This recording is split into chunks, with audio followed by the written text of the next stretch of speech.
예수 그리스도를 믿는 우리는 하나님 나라에 속한 하나님 나라 백성이다라고 우리는 알고 있습니다. 그리고 그분을 왕으로 모시고 그러한 우리에게 주신 말씀의 이치와 원리와 법도에 따라서 세상을 살아가야 할 사람들이 바로 우리들입니다. 그런데 우리는 이와 동시에 하나님 나라를 살아간다라고 우리는 이야기하지만 우리는 그것을 이 땅에서 살아내야 하는 존재들입니다.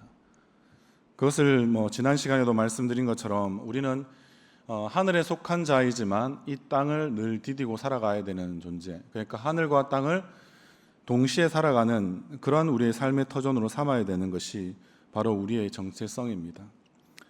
그렇기 때문에 우리의 이러한 두 가지 정체성 때문에 실제는 그런 갈등과 어려움들을 우리는 겪을 수밖에 없습니다. 세상에 속하지 않았지만 그러나 어떻습니까?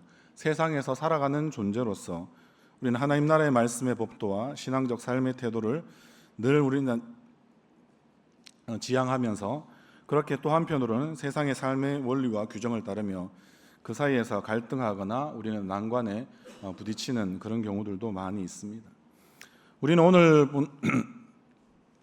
본문에서도 나중에 확인할 수 있겠지만 우리의 삶 가운데는 믿음의 지체들이 다 많이 있습니다. 지금 동력자들과 같은 지금 함께하는 성도님들, 또 함께하는 우리 청년들끼리는 또 소그룹 가운데 더 강한 연대나 유대감을 나타내고 또 소속감을 확인할 수도 있습니다. 그것을 통해서 우리는 어떻게 합니까? 함께 모이는 것이고 함께 예배하는 것입니다. 그런데 우리가 살아가는 대부분의 시간이나 이 공간 속에서 우리는 믿는 사람들만 만나는 것이 아니라 믿을 사람들, 다른 말로 하면 믿지 않는 불신자들을 우리는 여러 모양으로 만나게 된다라는 것입니다. 불신자들은 늘 우리 주변에 있기 때문에 그렇습니다. 그곳이 어디든 그들을 만나 결국에는 소통하고 때로는 함께 협력도 하며 일을 해야 합니다. 그리고 하나님 나라의 백성으로서 그 가운데 사는 법들을 끊임없이 우리는 우리 스스로가 그 가운데 동화되지 않고 그리고 균형을 잡기 위해서 고민하며 그렇게 힘써서 살아가야 합니다. 그러하게 우리는 두 나라를 이렇게 살아가는 그리스도인들은 이 세상에서 과연 우리는 어떻게 살아가야 할까? 우리는 오늘 그 답을 오늘 본문 가운데서 같이 발견하면 좋겠습니다. 본문의 오늘 시작은 이 블레셋 지역이라고 할 수 있는 이 그랄이라고 하는 곳이 있습니다. 이 그랄 왕 아비멜렉이라고 하는 인물이 찾아와서 아브라함에게 계약을 맺자고 청하는 장면입니다. 그랄 왕이라고 하니까 아비멜렉이라는 이름 자체가 결국에는 어떤 뜻입니까? 나의 아버지는 왕이다라는 뜻을 가지고 있는 것입니다. 마치 기드온의 그 후처의 소생이었던 아비멜렉이 있었던 것처럼 동일한 인물인데 이름은 다른 인물인데 동일한 이름을 가지고 있는 것이죠. 그래서 그가 지금 이야기하는 이런 모습들을 통하여서 아비멜렉이 자신의 군대 장관까지 되는 인물 비골까지 함께 왔다라고 하는 것은 굉장히 공식적인 모습들을 지금 보여주는 아주 거창한 나름대로의 행렬이나 행차였다라고까지 볼 수 있는 것입니다. 요즘으로 치면 어떻습니까? 우리가 이 계엄의 사태를 통하여서 우리 한국사에 어떻게 보면 하나의 또 비극적인 단면들을 우리는 지나가는 과정 가운데 있지만 이 계엄 사태의 결국에는 주요한 인물이 누구였습니까? 대통령과 대통령이 그것을 실행할 수 있도록 해줬던 마치 자신의 오른팔과 같은 존재로 사용하였던 사람이 국방부 장관 아니었습니까? 아비멜렉이 결국에는 국방부 장관을 데리고 왔다 이렇게 볼 수 있다는 것입니다. 얼마나 이 중요한 계약을 체결하고자 하는 것인지 우리는 단번에 알 수 있지 않겠습니까? 이 아비멜렉과 근데 실제 아브라함의 첫 만남을 생각해 보면 어딘가 좀 어색할 수 있습니다. 아비멜렉이 아브라함을 처음 만났을 때는 아브라함의 믿음도 여전히 지금도 그때 당시도 그렇지만 아비멜렉을 처음 만났을 때도 그렇고 두 번째 만날 때도 그렇고 여전히 아비멜렉은 믿음이 자라나가고 아비멜렉이 아니라 아브라함이 믿음이 자라나가는 그런 순간들이 있었다는 것을 우리는 알 수 있습니다. 아브라함이 아비멜렉을 만날 때 자기 스스로 생각할 때 이 세상 속에서 내가 내 목숨을 하나 부지하려고 생각하면 생존을 해보려고 생각하면 나의 이 아름다웠던 아내를 누이 동생이라고 속이지 않고는 아마 이 그랄 땅에서 자신은 평안히 있을 수가 없다라는 판단을 했기 때문에 결국에는 아브라함이 그 기근을 피해서 이 그랄 땅으로 가긴 했었지만 그곳에서 자신의 아내였던 이 사라를 누이 동생이라고 속이는 그런 어처구니없거나 때로는 영 터무니없는 짓을 하기도 했던 것이었습니다. 그러니까 이 아름다워 보였던 한 여인 아브라함의 원래 아내였지만 아브라함이 속여서 자신의 누이 동생이라고 이야기했던 이 사라를 이 그랄 왕 아비멜렉이 취하고 싶어 하였습니다. 그래서 그를 아내로 취하려고 하였는데 결국에는 그 하나님으로부터 죽음의 경고를 받게 되었고, 그리고 아비멜렉 온 집안이 결국에는 그 나라 자체가 마치 심각한 재앙을 만났기 때문에 결국에는 이것을 통하여서 아비멜렉은 아브라함과는 정말 더할 수 없는 악연이었다 생각하고 다시는 인생 가운데 만나면 좋지 않겠다 생각하는 그런 인물로만 기억하는 것이었습니다. 그리고 아비멜렉이 생각할 때는 지금 아브라함이라는 인물 자체는 별로 그렇게 좀 위대해 보이거나 좀 괜찮은 사람으로 전혀 기억되지 않는 것이죠. 자신의 아내를 누이 동생이라고 속이는 거짓말장이와 같은 사람이었고, 그리고 그것을 통해서 변명이나 늘어놓는 정말 파렴치하게 그지없는 인물이다라고 그는 기억하고 생각하고 있었을 것입니다. 마음 같아서는 결국에는 하나님께서 말리지만 않았으면 당장이라도 아브라함을 벌하고 싶었겠지만, 하나님의 경고로 결국에는 아비멜렉은 하나님을 두려워하는 마음과 또 이 사람이 무엇이기에 이런 하나님이라는 알 수 없는 신이지만 그러나 뭔가 나에게 위해를 충분히 가하고도 남을 거라는 생각이 들 만큼 뚜렷한 이 신적 존재인 하나님의 존재에 대한 그런 마음 때문에 그는 많이 떨며 결국에는 오히려 더 하나님께서 지시하신 대로 이 아브라함에게 결국에는 자신을 위해서 기도해달라고 그렇게 간청하기도 했던 그런 인연은 인연이지만 다시는 좋지 않은 만나고 싶지 않은 그런 인연이었다라는 것을 우리는 아마 이 본문 앞에서 아비멜렉을 만난 아브라함의 이야기를 통하여서 우리는 충분히 알 수 있습니다. 그런데 왜 갑자기 지금 아브라함을 아비멜렉은 찾아와서 언약을 맺자고 하는지 우리는 질문해 보아야 할 것입니다. 말씀드린 대로 아브라함은 이제 시간이 지나면서 결국에는 아브라함의 삶의 모습을 보고 아마 새로운 인식, 새로운 아마 이 사람에 대한 정말 달라진 사람이지 않나라는 생각이 그 가운데 아비멜렉에게는 그 마음에 들었던 것이죠. 그렇기 때문에 굳이 그를 다시 찾아와서 서로에게 어떤 의미에서 이제 다시는 이전과 같이 거짓을 서로에게 행하지 말고 서로 돈독해지고 후대할 것을 결국에는 요청하는 것입니다. 아비멜렉이 찾아와서 결국에는 이 계약을 맺고 평화로운 이렇게 공존을 원했던 그런 이유가 22절 말씀에 뚜렷이 나타나는데요. 오늘 22절의 말씀 한번 같이 읽도록 하겠습니다. 그때에 아비멜렉과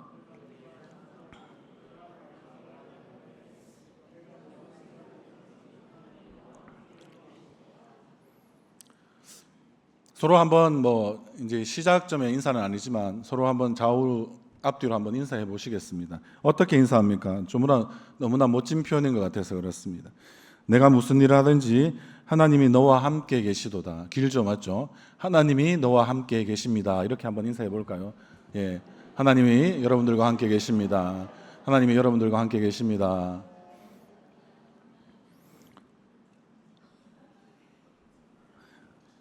아비멜렉은 어떻습니까? 하나님께서 아브라함과 함께 하심을 그가 분명히 보았다고 이야기합니다. 여러분들 우리 구원의 확신에 대해서 꽤나 오랫동안 몇 번 걸쳐서 설교를 한 적도 있었는데요. 여러분들 구원의 확신에 대해서 여러분들이 많이 답답하시면 결국에는 내가 확신하려고 하시지 말고 주변의 사람들에게, 특별히 믿을 사람들과 같은 사람들, 믿지 않지만 믿을 것 같아 보이는 사람들, 이런 사람들 있잖아요. 일명 전도 대상자라고 생각하는 그런 사람들에게 한번 물어보십시오. 당신이 생각할 때 내가 하나님과 함께하는 사람입니까? 이렇게 물어봤는데 오늘 아비멜렉이 아브라함에게 찾아와서 이렇게 대답해주는 답을 들으신다면 여러분들의 구원의 확신은 아주 객관적이지 않겠습니까? 우리는 너무나 확신을 주관적으로 막 해석하다 보니까 스스로 자기가 평가 어떻게 되는지도 모르고 우리의 삶 가운데는 내만 확신 가지면 내가 괜찮고 내가 괜찮으면 우리 집안이 괜찮고 우리 가문이 괜찮을 것이고 이렇게 막 우리 교회도 괜찮을 것이고 우리는 그렇게 자기 스스로의 착각과 오해 속에서 자꾸 우리는 이 확신을 부풀려 가기 시작합니다. 근데 여러분들 구원의 확신 어렵지 않습니다. 어떻게 이야기하면 됩니까? 제가 하나님과 함께 보이나요? 이렇게 제 뒤에 이런 성화에 나오는 아우라 같은 이런 것들은 없지만 여러분들이 만약에 그런 걸 보면 제가 이야기하면 여러분들 막 지금처럼 반쯤 잠기는 눈으로 이렇게 쳐다보신다든지 그렇지는 않을 거지 않습니까? 와, 저 사람이 무슨 말씀을 전하는데 말씀 사역가 저런 아우라가 있나 뭐 이렇게 이야기하면 오로라를 봐도 뒷목 잡고 쓰러지는데 맞죠? 예. 얼마나 그렇겠습니까? 그러니까 우리 스스로가 정말 그러한 구원의 확신의 문제들도 여러분들 다면 평가가 필요합니다.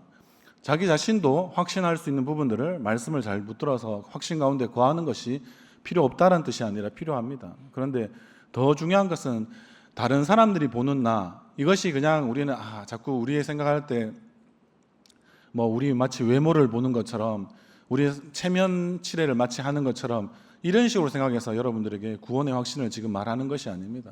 아비멜렉이 지금 아브라함에게 하는 것과 똑같은 오늘 우리가 인사를 나누었던 그런 당신을 보니까 하나님이 당신과 함께 하시군요. 이렇게 이야기를 들을 수 있다면 여러분들 세상에서 세상의 속에 그리스도인으로 살아가면서 들을 수 있는 저는 최고의 칭찬이 바로 이거라고 생각합니다. 여러분들은 어떠십니까? 하나님이 여러분들과 함께 하신다는 이야기를 삶을 살아가다가 우연이라도 들어보셨습니까? 아니시면 굉장히 슬픈 일이지만 그런 앞으로도 더 많은 그런 이야기들을 다른 사람들의 입을 통하여서 들으실 수 있는 은혜가 여러분들 가운데 그렇게 가득하시기를 주님의 이름으로 소원합니다. 그렇습니다, 여러분들. 그런 부분들이 우리가 분명히 될 수 있다면 그럼 이 고백이 얼마나 뜻하는 의미가 무엇인지를 우리는 또한 물어봐야 될 줄 압니다. 그가 하나님을 직접 보고 지금 깨달은 것은 아닙니다. 그러나 하나님을 아비멜렉은 꿈속에서 자신을 그렇게 제재하시고 마치 어떤 의미에서는 심판하시고 그리고 아브라함의 기도를 청하지 않으면 내가 너를 죽이겠다라고까지 이야기하시는 그런 무서운 이야기를 그는 꿈에서나 그 하나님을 만난 그런 자였지 하나님의 직접 보고 그리고 깨달은 것은 아니다라는 사실입니다. 그런데 아비멜렉이 이후에 아브라함과 이제 헤어지게 되었지만 그러나 이 두 번째 만남에 갖기 전에 아브라함이 지금 어떠한 삶을 살았는지에 대하여서 아비멜렉은 좀 이상한 인물이지만 좀 특이한 인물이지만 그러나 이 사람에 대하여서 계속해서 주목하여서 그의 소식을 듣고 있었던 것이죠. 그 가운데 아브라함의 삶을 유심히 지켜보니까 하나님께서 그를 분명히 돌보고 있으시다라는 것을 알 수 있었죠. 자기 스스로도 마찬가지였지 않았습니까? 그 아브라함이 원래는 그가 먼저 문제를 일으켜서 자신의 아내를 누이 동생이라고 속이는 이런 일도 있었는데 그 가운데서도 하나님이 즉각적으로 개입하셔서 그 일을 해결해 주시는 이런 모습들을 보니까 아브라함은 분명히 어떤 신적 존재인 하나님이라는 그러한 존재와 그런 돈독한 관계를 분명히 유지하고 있는 것이 틀림없다라는 것을 알고 있었고 그리고 하나님이 이 아브라함이라는 인물을 특별히 그 땅에서는 이방인처럼 보였고 나그네와 같은 자였는데도 불구하고 그러한 돌보심이 계속 있다라는 사실을 그는 알게 되었다라는 것이죠. 그래서 아브라함의 삶을 보니까 항상 하나님을 인정하고 가나안 사람들이 사는 것과는 좀 다른 모습과 모양으로 사는 것을 그는 명확히 보았기 때문에 그렇습니다. 그래서 내가 무슨 일을 하든지 하나님께서 너와 함께 계신다라고 이렇게 말하는 고백은 좀 다른 말로 해보면 어떻습니까? 내가 하는 모든 일을 내가 살펴보니까 정말 하나님이 너와 함께 계시는도다라고 이야기해주는 말인 것입니다. 그렇다면 어떤 근거로 이 아비멜렉은 하나님께서 아브라함과 함께 계심을 결국에는 알게 되었을까요? 우리 창세기 20장과 21장은 통틀어서 큰 하나의 그 묶음 단위로 볼 때 하나의 그 의미를 가지고 있는 그런 단락으로 볼 수 있습니다. 그러나 20장에는 아브라함과 아비멜렉의 첫 만남이 기록되어 있고 21장에서는 100세가 된 아브라함이 아들을 낳는 장면이 결국에는 그 가운데 있으며 그리고 본문에서는 아브라함과 아비멜렉의 두 번째 만남이 지금 기록되어져 있기 때문에 그렇습니다. 그러니까 아브라함과 아비멜렉의 이 두 만남의 중간에 가장 놀라운 일로 기록되어 있는 것이 아마 100세 때 지금 아브라함이 자신의 약속의 자녀가 되는 이삭을 얻게 되었다라는 이러한 소식을 주변의 많은 사람들이 듣게 되었고 알게 되었다라는 사실입니다. 나이가 많이 든 아브라함과 이러한 사라의 몸에서 아들이 태어난 것이야말로 이런 아비멜렉과 그와 함께 있었던 그랄 땅 지역에 있는 모든 사람들도 일생일대의 희한한 사건으로 아마 알게 되었을 것이고 희한하다고 표현하니까 좀 값어치가 떨어지지 않습니까? 그러면 주변에서 지켜보던 모든 일들에게도 이것은 경이로운 일이었다라는 것입니다. 이 출생에 대한 경이로움을 이야기할 때 우리는 이사야 9장 6절의 말씀을 잘 기억하실 필요가 있습니다. 정말 임마누엘 되신 하나님께서 이 땅 가운데 한 아이를 보내실 때 그 아이에 대해서 표현하기를 그는 기묘자고 묘사고 전능한 하나님이시다라고까지 이야기하는 그 이사야 9장 6절의 말씀을 생각해 보시면 이 기묘라는 말 자체가 원래 경이롭다라는 뜻입니다. 원더풀하다라는 뜻이 되기도 하고요.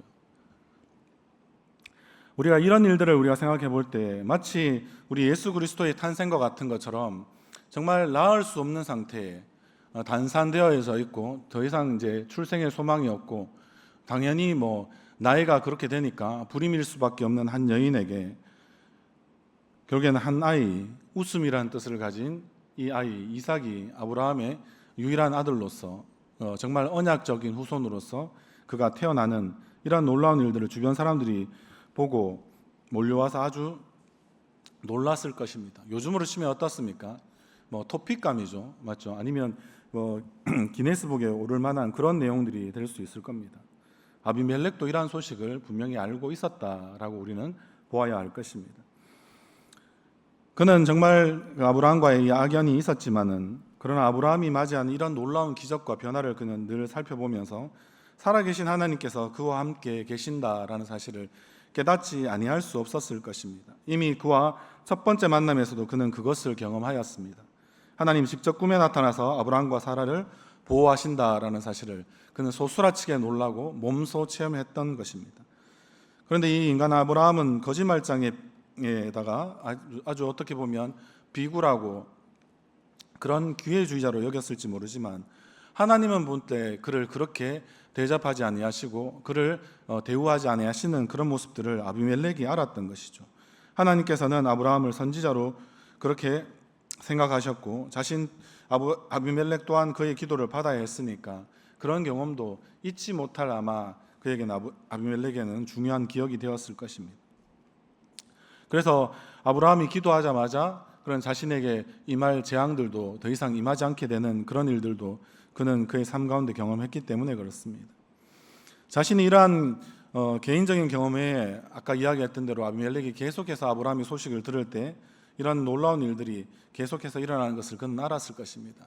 그런데 아비멜렉을 처음 만났을 때 말고 그리고 또한 두 번째 만났을 때 이런 시간의 흐름 말고 우리가 저 앞으로 돌아가서 창세기 12장 이후에 지금 하나님의 열심을 통하여서 아브라함을 하나님께서 잘 빚어가시는 가운데 나타나는 놀라운 어떤 의미에서는 좀 전투적인 승리, 누가 봐도 정말 하나님이 함께하지 아니하시고는 일어날 수 없는 그런 일생일대의 전쟁의 이야기가 기록되어 있는데요. 창세기 14장에 아브라함이 북방에 있었던 거대한 연합군과의 이러한 전투를 결국에는 승리로 이끄는 일들이 있었습니다. 이것은 어떤 일이었습니까? 자신의 조카 롯을 구하기 위한 그런 한 가지 마음으로 그는 자신의 가솔이라고 이야기하는 318명밖에 되지 않는 그러한 자신의 그 이끌 수 있는 사병과 같은 이들을 일깨워서 결국에는 말씀하신 대로 이 연합군과의 전투를 승리로 이끄는 그런 일들이 있었습니다. 이걸 알게 되었던 주변에 있었던 많은 도시 국가들에게는 이것이 얼마나 큰 충격적인 내용이겠습니까? 아브라함과 그리고 그와 함께 하였던 300명의 용사라고 해봅시다. 그 사람들이 어떠한 존재인지는 그들에게는 큰 관심이 별로 없었습니다. 어차피 강 건너온 자였고 이방인이었고 나그네일 뿐 그리고 이 땅에 원래 함께하는 자가 아니었기 때문에 관심이 없었지만 그러나 이 소돔성이 멸망당하는 이런 지경에 있었을 때 아무도 주변에 있는 도시 국가들이 이것들을 함께하고 도와주고 구해낼 생각조차 하지 못하고 참전하는 것은 더 이상 말할 수 없었던 그런 상황 가운데서도 아브라함이 자신의 그 사병들을 데리고 끝까지 쫓아가서 결국에는 그 소돔 사람들을 구해내는 이런 일들 그리고 전리품까지 취하고 돌아오는 이런 일들이야말로 아브라함이 때로는 거짓말장애 같고 비굴한 기회주의자 같은 그런 모습은 전혀 아니지 않습니까? 그의 이런 용감무쌍함 이런 것들이 용맹함들이 큰 화제거리가 아마 되었을 것입니다. 거기에다가 그는 어떤 행동을 하냐면 그렇게 자기가 얻은 전리품은 모든 이 고대 근동의 전쟁에서는 당연히 자기 것이 되는 게 마찬가지지 않습니까? 요즘에도 왜 전쟁합니까? 전쟁에서 사람을 죽이기도 하지만 자기들이 얻고 싶어하는 이익들을 가지는 것, 마치 그때 당시로 치면 전리품을 자기 것으로 만들고 싶어서 전쟁을 하는 것입니다. 그런데 아브라함은 어떻게 하나요? 살레망 되었던 멜기세덱에게 자기가 있었던 것에 그 전리품의 열의 하나를 구별하여서 그냥 드리고 그것을 무슨 11조의 기원이라고 이야기하지만 중요한 것은 이 전쟁은 하나님께 속한 것이고 하나님이 승리를 주셨다는 것을 이 살레망 멜기세덱에게 자기가 11조를 바침으로써 그것을 더 확실히 분명히 했던 것입니다. 물론 그 지역에 있는 사람들은 살레망 멜기세덱이라는 사람이 어떤 인물인지, 그에게 왜 열의 하나를 구별해서 드렸는지, 이런 아브라함의 행동이 별로 그들의 믿지 않는 사람들의 눈에는 별거 없을 것처럼 보이지만 실제는 그것을 분명히 하는 것을 통하여서 하나님이 나와 함께 하시고 하나님이 주신 승리이고 전쟁은 늘 하나님께 속해 있다라는 그런 고백의 원래 시작점이 되는 인물이 마치 아브라함이라고까지 이야기할 수 있는 것입니다. 그래서 그것을 통하여서 어떻게 합니까? 그 나머지 남아 있었던 그 11조를 바치고 남았던 모든 전리품들은 결국에는 소돔 왕에게 그냥 다 주어버립니다. 주변에 있는 사람들은 어떤 생각이 들었을까요? 저런 사람이 다 있지, 이런 생각이 들지 않았겠습니까? 왜 그러면 미쳤다고 자신의 생명을 걸어서 전쟁을 하지? 그리고 전쟁을 해서 얻은 이런 노획물이라고 해당하는 이 전리품들을 그는 어떻게 하나도 받지 않고 때로는 살레망 멜기세덱이라는 인물에게, 때로는 그 나머지는 소돔 왕에게 그냥 줘버리는 이런 모습들을 그들은 어떻게 생각하고 받아들이고 있었을까요? 우리는 성경을 읽다 보면 그냥 질문이 없으니까 이 부분들을 그냥 획획 이렇게 아브라함 이야기 재밌어 이렇게 하면서 12장, 13장, 14장, 20장까지 쭉 넘어오셔서 나중에 이삭을 바치는 그런 이야기까지 보면 나는 아브라함의 이야기 완성 이렇게 생각하시지만 집에 가서 다시 한 번 더 아브라함의 이야기를 곱씹어 보시면서 다시 성경을 펼쳐서 읽어보시면 그 중간중간에 아브라함이 하는 이 행동에, 그리고 아브라함의 성숙된 모습들이 나타나는 그런 하나하나의 지점들을 우리는 좀 꼼꼼히 살펴볼 필요가 있습니다. 그래야지 하나님께서 이 아브라함과 어떻게 함께 하시는지에 대한 우리는 증거를 많이 수집할 수 있고요. 그 증거는 그냥 아브라함의 증거로 끝나는 것이 아니라 우리가 그 말씀 가운데 캐내었던 보화와 같은 말씀으로서 그 증거를 우리의 마음 가운데 또 잘 쌓아두고 우리도 필요할 때 이 말씀들이, 쌓여진 말씀들이 우리에게 분명히 우리의 위급한 순간에는 도움이 되고 힘이 되는 그런 말씀이 될 것입니다. 그래서 이러한 모습들을 보았을 때 어떻습니까?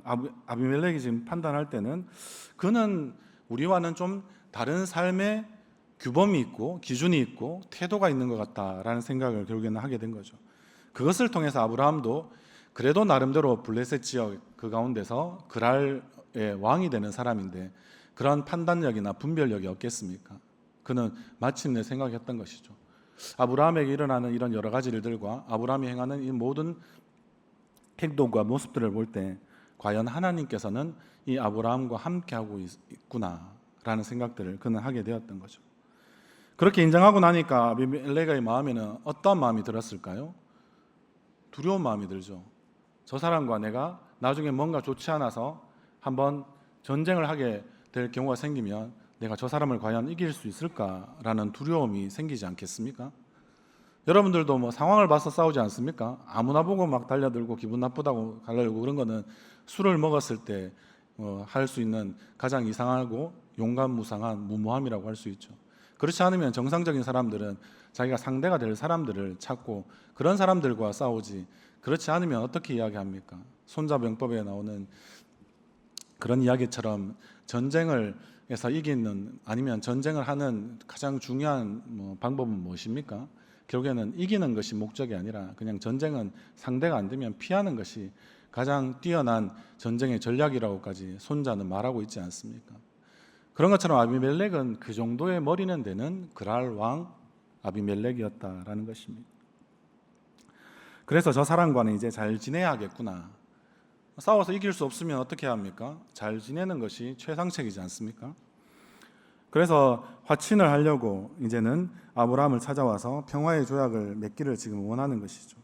22절에 지금 아비멜렉의 이런 고백들을 그래서 우리는 좀 엄중하게 받아들여야 될 필요가 있습니다. 주에 믿지 않는 사람들이 당신의 삶을 보니 하나님께서 함께 하시는군요. 이런 고백들을 여러분들은 그래서 자주 들으셔야 하는 것입니다. 우리가 속한 직장에서나 일터에서 믿지 않는 동료들이나 아니면 같이 사업을 할 수 있는 그런 파트너가 있다면 그런 사람들에게, 아니면 우리가 학교에서 만나는 친구나 선후배로부터 우리는 이런 고백을 자주 드려야 할 것입니다.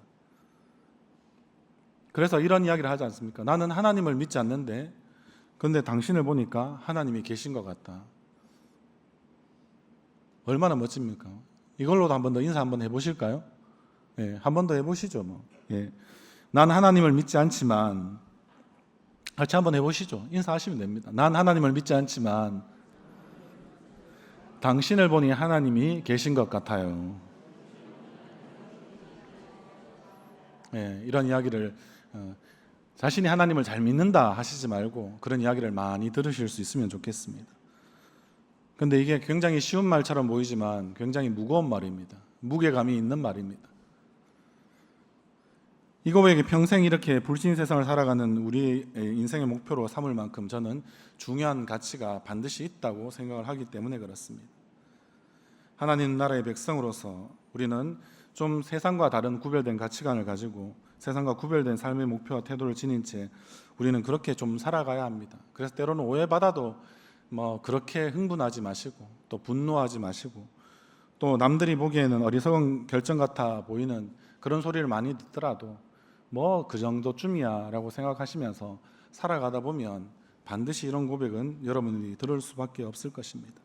왜냐하면 우리는 하나님 앞에서 살아가는 것이지 사람들 속에서 우리가 그냥 뒤섞여서 뒤움박처럼 살아가는 것이 아닌 것이 하나님의 사람의 신실한 모습이기 때문에 그렇습니다.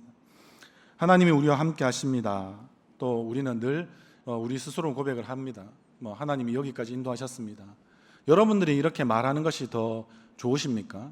아니면 주변 사람들이 여러분들을 향하여서 당신은 정말 보니까 하나님이 살아계시는 것 같고요. 당신이 보니까 하나님이 함께 하시는 것 같고요. 당신을 보니까 하나님이 당신의 인생을 간섭하시고 인도하시는 것 같군요. 이렇게 이야기 들을 수만 있다면 우리의 인생은 정말 누가 봐도 빛나는 인생이 되지 않겠습니까? 여러분들, 그래서 하나님의 함께 하심에 대해서, 함께 하시는 하나님에 대해서 우리의 고백만큼 중요한 것이 우리의 주변의 사람들이 나를 어떻게 말해주고 있느냐를 우리는 늘 귀 기울일 수 있는 그런 영적인 어떤 민감함들이 우리 가운데 있기를 주님의 이름으로 소원합니다. 그래서 우리가 그렇게 하나님께서 우리를 이 땅에 두시고 사명자로서 살아가는 그런 일들을 행하신다라는 사실을 좀 우리가 잘 알았으면 좋겠습니다. 우리가 선교를 크게 나눌 때 구심적 선교와 원심적 선교라고 나눌 수 있는데요. 그것은 마치 성경의 모든 이야기들이, 구약의 모든 이야기는 예수 그리스도로 모이고 다시 신약에서는 예수 그리스도를 통해서 예수 그리스도 이름이 열방을 향해서 나가는 똑같은 방식들을 선교 이론적으로는 구약의 이야기가 예수 그리스도의 중심적이다 해서 요즘엔 설교를 할 때도 구약에 나타난 예수 그리스도를 계속해서 찾는 그리스도 중심적 설교가 요즘의 설교의 트렌드이거든요. 마치 그런 것처럼 여기서 구심적 선교가 아마 이 아브라함의 모습을 통하여서 분명히 이루어지고 있다라는 거죠. 그걸 좀 쉬운 말로 표현하면 아브라함이 12장에 나오는 이 열방을 향한 축복의 통로가 된다라는 말이 구심적 선교를 말하고 있는 것입니다. 그리스도를 닮은 사람은 반드시 모든 이야기가 자기를 향해서 모이게 되어 있고 그것을 통해서 이 사람이 빛나 보이는 그 순간에 그는 어떻게 말할 수 있을까요? 자기 입술로도 하나님이 나와 함께 하십니다. 예수님이 나와 함께 하십니다. 이렇게 그 자리에서 고백할 수 있어야 되는 사람이고요. 그리고 그 사람의 그 고백이 그냥 단순한 자신의 고백으로 끝나는 것이 아니라 이것이 전도가 되고 그의 삶이 또 어떤 의미에서는 복음이 되고 그래서 완전히 사방을 향해서 열방을 향해서 뻗어나가는 그런 모습들을 우리는 볼 수 있는 것이죠. 그래서 우리의 삶 가운데는 우리가 늘 우리의 삶 가운데 왜 이렇게 살아갑니까? 주변의 사람들이 묻거나 이런 상황에서 왜 그런 결정을 합니까? 라고 이야기할 때도 우리가 그러한 질문을 한다는 것 자체가 그 사람과는 우리는 결이 다르다. 다른 말로 하면 지난 시간에도 이야기하는 것처럼 진리로 이 사람은 좀 더 거룩한 사람이다. 거짓말하지 않는다. 그리고 달라 보이는 사람이다. 이런 이야기들을 우리의 삶 가운데 듣게 되는 것은 좋은 것입니다. 그럴 때 여러분들 뭐라고 이야기해야 되겠습니까? 우리가 나중에 공동서신에서 나오는 것처럼 소망에 관한 이유를 묻는 사람들이 많이 우리 주변에 모일 것 아닙니까? 이렇게 이야기하는 것 자체가 왜 당신은 손해보거나 오해받고 있는데도 불구하고 변명하지 않고 그냥 손해보는 것임에도 불구하고 감수하고 그렇게 우리와 함께 하려느냐, 이런 이야기를 들을 때마다 결국엔 내가 예수님 때문에 이러한 삶들을 살아갈 수밖에 없다라는 것을 여러분들은 말할 수 있는 좋은 기회잖아요. 변명이 아니라 예수님을 선전할 수 있는 기회고 예수님을 선포할 수 있는 기회이지 않습니까? 그런 일들을 통하여서 얼마나 우리 안에 계신 성령님께서는 더 기뻐하시고 우리를 위해서 지금도 중보하고 계신 예수님은 더 감격해 하시고 더 영광스러워 하실 것인가를 우리가 기대한다면 이런 이야기들을 우리는 자주 들어야 할 필요가 있는 것입니다. 그런데 우리 대부분 삶 가운데에서 하나님의 살아계신 것, 하나님의 함께 하심을 우리가 잘 경험하지 못하는 이유는 어떤 데 있다고 여러분들은 혹시 생각하십니까? 우리는 하나님이 살아계신 것도 마찬가지지만 오늘은 함께 하심에 대해서 초점을 맞추었으니까 함께 하심에 대해서 우리가 잘 믿지 못하는 이유는 결국에는 우리가 기다리지 못하는 데 있고요. 그 기다림 때문에 우리의 믿음이 쇠약해지고, 그래서 우리 믿음이 약해지면 끊임없이 하나님을 신뢰하는 법들을 우리가 그 가운데서 때로는 까먹어 버리기도 하고 잊어버리기도 하고 그렇기 때문에 그렇습니다. 그러하기에 우리 스스로 세상에서 살아갈 때 하나님이 하나님 되심을 우리를 통해서 드러날 수 있도록 우리는 날마다 믿음으로 버텨내고 때로는 기다리면서 그렇게 살아가야 하는 것이고요. 그 가운데 힘들 때일수록 더욱더 우리는 기도해야 할 것이지만 그 기도의 가장 초점은 우리가 하나님을 더 신뢰하기 위해서, 우리의 믿음 없음을 붙들어 주시기 위해서 우리가 기도할 수 있어야 되지 않겠습니까? 그렇게 되면 반드시 결국에는 우리의 입술의 고백뿐만 아니라 세상의 입술의 고백도 결국에는 함께 할 것입니다. 뭐라고요? 당신을 보니까 하나님이 함께 하십니다. 당신을 보니까 하나님이 살아계시군요. 이렇게 말입니다. 그러하게 우리의 삶에서 여러분들 하나님의 자리를 자꾸 내어드리는 훈련들을 했으면 좋겠습니다. 내가 첫 번째가 아니고 내가 중심이 아니라 하나님이 항상 먼저이고 하나님이 우리의 삶의 중심이 되어 주시기를 원하는 마음이 우리 가운데 계속 있어야 합니다. 그러면 하나님이 우리를 통해서 하나님의 계획들을 이루어 나가시도록 그렇게 자꾸 하나님의 주권을 인정해드리는, 하나님의 자리를 내어드리는 그런 훈련들이 우리 가운데 많았으면 좋겠습니다. 마지막으로 말씀을 정리하면서 초대교회 이야기를 하나 더 해보고 싶습니다. 초대교회 보시면 아시지만 초대교회는 권력자들, 유명한 사람들, 이런 명예로운 사람들은 절대 초대교회에 오지 않습니다. 요즘에는 그런 사람들이 많이 왔으면 좋겠다 이런 생각이 저도 가끔씩 하니까요. 근데 여러분들은 어떠신지 모르겠습니다. 왜냐하면 예수라는 인물은 전형적인 그 유대인 사회에서는 패배자이기 때문에 그렇습니다. 권력이라고 해봐야 종교 권력이 가장 강력한데 대제사장이나 아니면 서기관이나 바리새인의 일파가 초대교회에 왔다라고 이야기하는 거 들어보신 적 있습니까? 니고데모 선생 정도 말고는 저는 없었던 것 같습니다. 그러면 그렇게 생각해 보면 그러면 가장 가난하고 연약한 이런 교회, 그리고 무수한 고난이나 박해는 받을 수밖에 없는 그런 교회,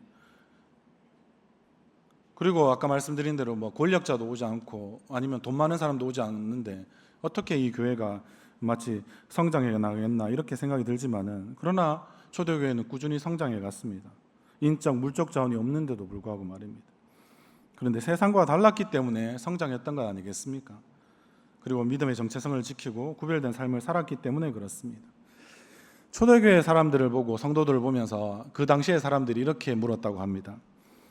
당신들은 왜 그렇게 사시오? 전염병이 퍼져 가족조차 버리는 세상인데 연고도 없는 이들을 위해서 목숨도 돌보지 않다니 왜 그렇게 어리석게 살아가시오? 라고 이렇게 물었답니다. 전염병이 창궐한 지역일수록 오히려 더 이 초대교회 시절에 있었던 많은 교회들은 서로 교회의 네트워크라고 이야기하는 그런 연결망들이 있어서 이쪽 지역에 있는 이 하나님의 가족된 만약에 에베소 교회를 도와야 되거나 아니면 4대 교회를 도와야 되거나 이런 일들이 있었다고 한번 생각해 보십시오. 그때 어떤 마음이 들었을까요? 그 지역에, 에베소 지역에 전염병이 창궐했으니까 그 지역에 있던 사람들은 에베소 사람들은 다 도망갑니다. 그런데 그 소식을 들었던 4대 교회에 있었던 사람들은 다시 에베소 지역을 찾아서 일부러 들어갑니다. 자신의 생명을 아까워하지 않고요. 그러니까 사람들이 이렇게 묻는 거죠. 왜 전염병이 일어나고 있는데 당신들은 피하지 않고 그렇게 하느냐고요. 우리는 지금 코로나를 겪어봤으니까 아시지 않습니까? 코로나에도 지금 우리는 사지가 발발 떨리고 지금 내 생명이 더 중요하다는 생각이 막 있어서 다시 한 번 더 회개하고 제가 주님을 생명처럼 사랑하지 못했습니다. 생명처럼 아끼는 우리 주변에 있는 우리 성도들을 내가 사랑하지 못했습니다. 우리 지체들을 사랑하지 못했습니다. 우리는 이런 이야기를 할 수밖에 없는 것이 우리의 그냥 민낯이지 않습니까? 근데 초대교회는 그렇게 하지 않았다는 거죠. 그래서 그들을 또 고름 나오는 걸 싸매어주고 붕대를 마치 감아주고 약이라도 있기나 있었겠습니까만 약을 발라주고 그렇게 하면서 어떻게 했다는 겁니까? 그렇게 하다가 결국에는 병에 걸려서 죽습니다. 그래도 그들은 어떻게 했을까요? 고통스럽게 죽었을까요? 사자밥이 될 때도 웃었던 사람들이 초대교회 성도들인데 자신과 함께 했던 정말 가족 같은 이가 또 주변에 같이 함께 믿어야 될 그 많은 사람들을 그는 도와주면서 자신도 그렇게 죽어가는 것을 더 감사해야 하고 내가 주님을 곧 눈을 감으면 뵙겠구나라는 마음으로 얼마나 큰 그 미소를 지으면서 그 즐거움 가운데 자신은 죽음을 당당히 맞이했겠습니까? 그런 죽음 같은 사랑, 죽음보다 귀한 사랑들을 한 것이 초대교회의 사람들이었습니다. 우리도 세상을 살아갈 때 어떻게 이야기하겠습니까? 남들이 사랑하는 정도로 사랑하는 그런 사랑으로는 세상을 감동시킬 수가 없습니다. 그런 사랑은 거룩한 사랑이라 말하지 않습니다. 우리가 아는 사랑은 생명을 바친 사랑입니다. 그 사랑을 우리가 감당할 수 있는 사람이 되었을 때, 그리고 가장 아파하고 가장 괴로워하고 가장 다른 사람들이 살펴보지 않는 그런 사람들을 우리가 마음에 품고 그들과 함께 하려고 한다면 그 가운데 반드시 하나님은 계실 것이고, 그리고 그 모습들을 지켜본 세상 사람들은 우리들에게 다시 한 번 더 이야기할 것입니다. 당신의 사랑은 참으로 하나님의 사랑이군요. 하나님이 당신과 함께 하는군요. 이렇게 말입니다. 우리가 그런 고백을 우리가 먼저 하지만 우리의 고백을 통하여서 다른 사람들이 그 고백을 듣게 되는 것이 아니라 그 사람들이 우리의 모습을 보고 먼저 고백할 때 그들과 함께 하나님이 우리와 함께 하시는 그런 부분들을 더불어서 함께 손을 잡고 찬양할 수 있는 그런 삶이 또 이 한 주간 살아갈 때 잘 살아내시는 그런 하나님의 기쁨이 되는, 그리고 하나님의 살아계심과 함께 하심이 있는 그런 삶들을 여러분들이 잘 살아가시기를 주님의 이름으로 소원합니다.